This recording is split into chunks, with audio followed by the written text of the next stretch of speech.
protocol, EIGENLAYER ready to launch missing feature.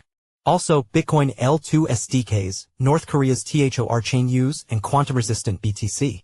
Welcome to the protocol, CoinDesk's weekly wrap-up of the most important stories in cryptocurrency tech development. We're Margaux, Nijkerk, and Sam Kessler, reporters on CoinDesk's tech team. In this issue, this article is featured in the latest issue of the protocol, our weekly newsletter exploring the tech behind crypto one block at a time. Sign up here to get it in your inbox every Wednesday. EIGENLAYER'S key feature is finally coming. EIGENLAYER, the restaking protocol, shared last week that it will finally introduce its long-awaited slashing feature on April 17th, marking the protocol's first feature-complete version. Slashing will allow actively validated services, AVSs, apps built atop EIGENLAYER'S restaking system to penalize operators who fail to meet pre-established conditions and reward those who do.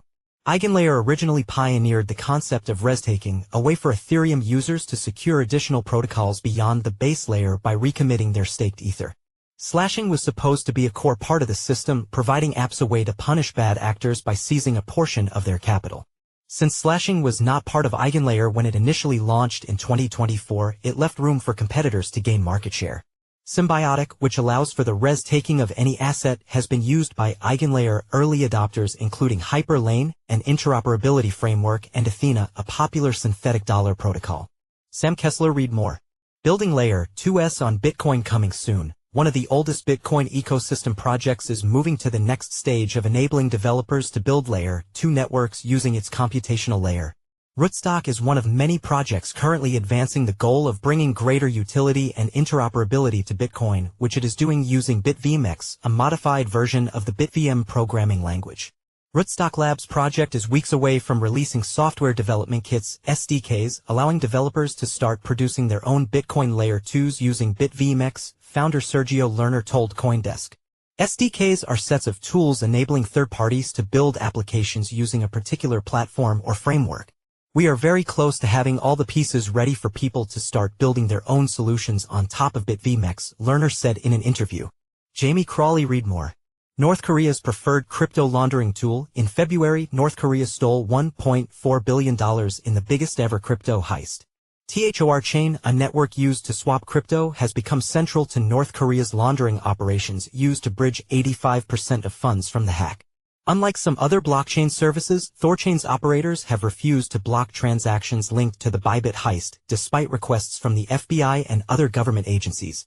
THORChain wallets like EIGENLAYE'S and Multisig, tools that most people use to transact on the network, haven't budged either. According to estimates from blockchain security researchers who spoke to CoinDesk, THORChain's major wallet developers and validators, many publicly identified and based in jurisdictions with strict anti-money laundering regulations, including the U.S., have earned over $12 million in fees connected to the heist.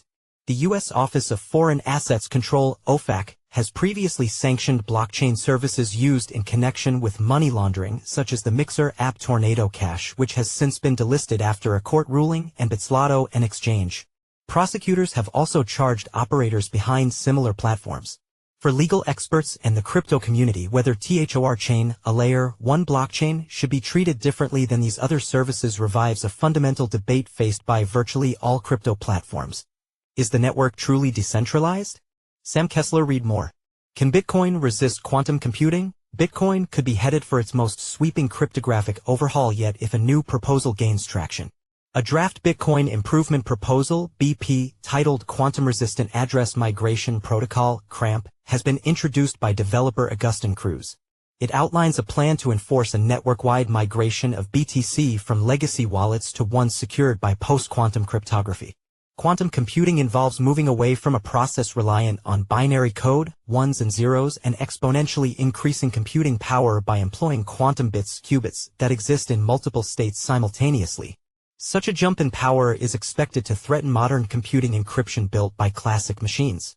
The proposal suggests that after a predetermined block height, nodes running the updated software would reject any transaction trying to spend coins from an address using ECDSA cryptography, which could theoretically make it vulnerable to quantum attacks.